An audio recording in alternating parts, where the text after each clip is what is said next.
जैन प्रेरक कहानियां जो सिखाती हैं जीने की कला। आज की कहानी है सबसे बड़ा बल, बुद्धि बल। एक राजा को नई नई बातें, नई नई कहानियां सुनने का शौक था। उसने राज्य में घोषणा करवा दी कि जो उसे नई कहानी सुनाएगा वो उसे 10,000 स्वर्ण मुद्राएं इनाम में देगा। राजा में एक कमी थी कि वो बेहद कंजूस था। इनाम की घोषणा के बावजूद वो किसी को पारितोषिक देना नहीं चाहता था।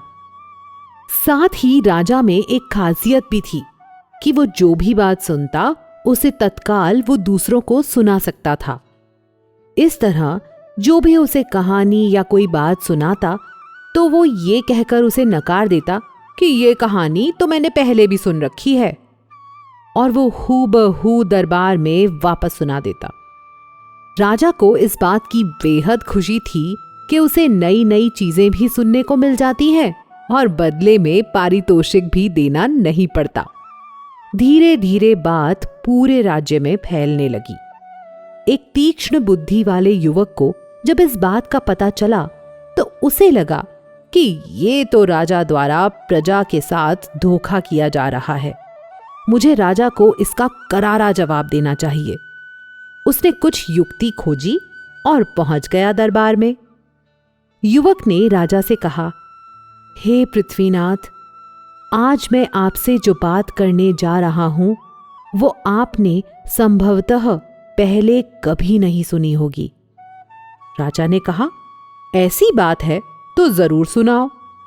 युवक ने कहा, आपके पिताजी महाराज ने बहुत वर्ष पहले मेरे पिताजी से 10 लाख मोहरें उधार ली थीं। अगर आपको ये बात ज्ञात है तो ब्याज सहित राशि लौटाएं, और ज्ञात नहीं है तो 10 लाख मोहरें लौटा दें।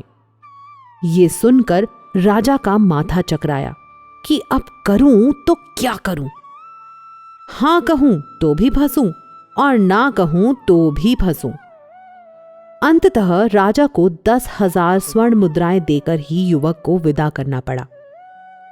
इसे कहते हैं बुद्धि बल, जिसका उपयोग कर एक युवक ने राजा को भी परास्त कर दिया।